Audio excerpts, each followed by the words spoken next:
Hi! So here we are again. Time for another introduction to my social stratification seminar. Spring is here.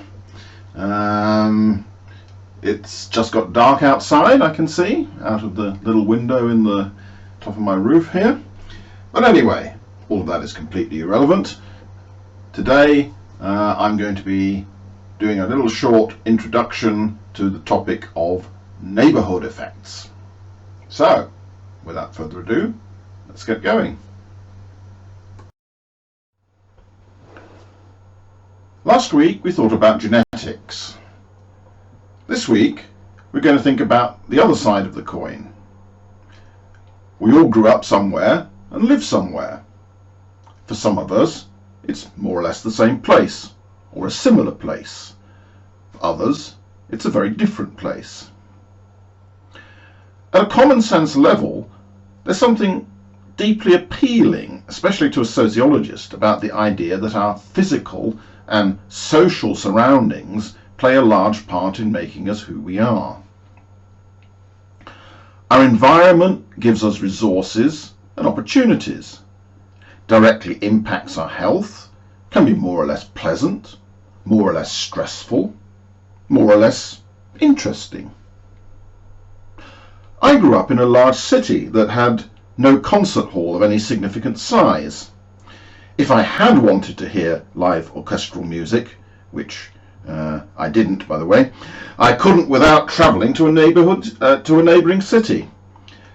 There was a Palais de Danse where you could hear the League Two bands of the day, but if you wanted to see any of the major acts, you again had to travel. It wasn't a big deal, but my appreciation of popular music might have been different if I'd grown up in London, Manchester, Liverpool, Glasgow, or even, dare I say it, Birmingham. Belief in the impact of the environment on how we live runs deep. In the 1960s and 70s, city planners were enthusiastic about the idea of designing crime out of the environment, though in practice, in some cases, their biggest achievement seems to have been to design it in. Their dreams faded, as did the size of municipal planning departments, but the idea that the neighbourhoods we live in should have consequences for how we live our lives carries on.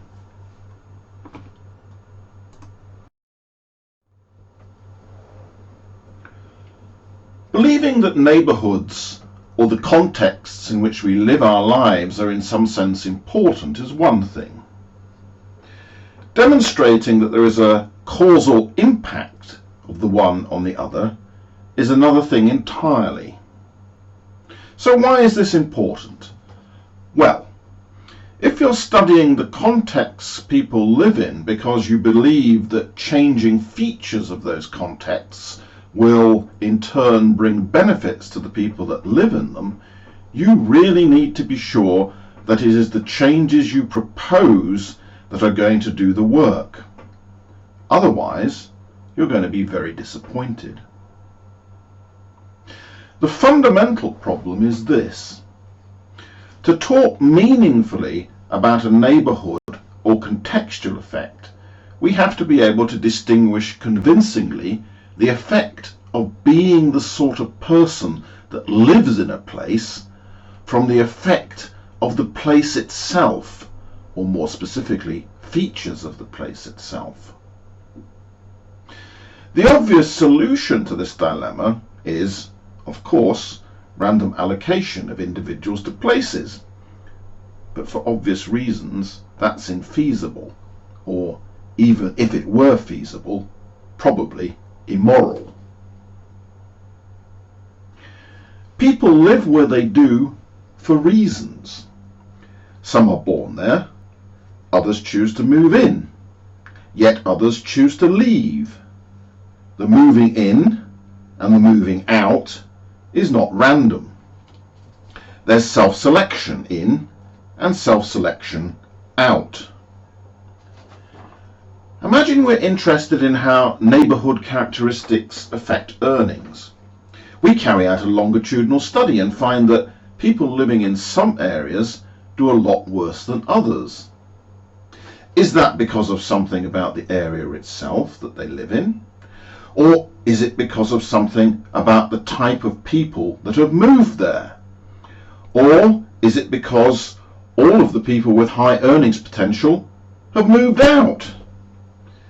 It's entirely possible that all three explanations are implicated, but in what proportions? If we could measure everything that was relevant to explaining earnings, we would be in a better place, but we can't. And in all problems where the basic difficulty is self-selection, what we most have to worry about is not what we can observe about people, but what they most likely know about themselves that is not revealed to us as external observers.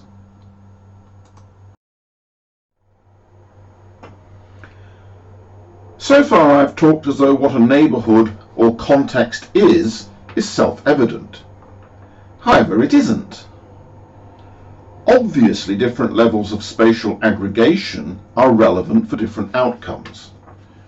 Children live in one place, go to school in another, while their parents spend their day working in a third. In the home, the relevant context for a child will be its parents and siblings, perhaps the street or small set of streets surrounding where it lives, as well as the friends that live in the vicinity. The school may be in the neighbourhood or a completely different part of town, perhaps with a completely different character.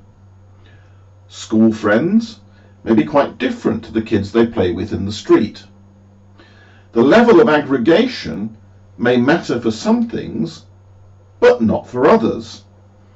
If you live in a gang-infested estate, a murder in your street is likely to make you more anxious than a murder that is carried out a quarter of a mile away. Getting the spatial units right is an important task for anyone seriously interested in context effects. People interested in the effects of neighbourhood context have put a lot of thought into the mechanisms that might produce influences that are not reducible to just characteristics of the individuals themselves.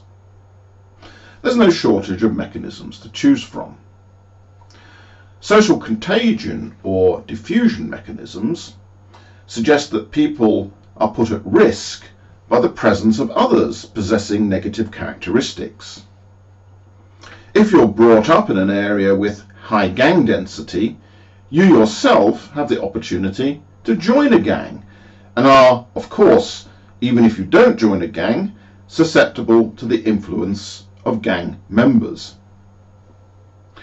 On the other hand, if you're brought up in a community where people know and look out for each other, you may benefit not only from the socialization you receive in the parental home, but also the collective socialization you experience as a member of that community. This may even take a quite impersonal form, perhaps of a neighbour taking the time to scrub the graffiti off a wall. You see this and you learn that someone cares about the neighbourhood. Nobody is a Robinson Crusoe.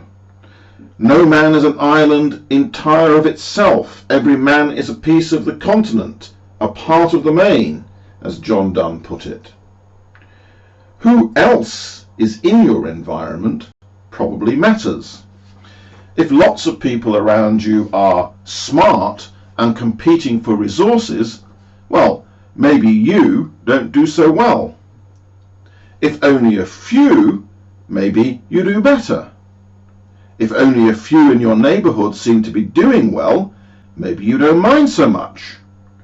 If many are, but you're not, maybe you mind a lot. There's no shortage of interesting potential mechanisms. The challenge is to say which ones are in play, in which particular context, and for which particular outcomes. Needless to say, there are more more challenges to doing this than there are solutions.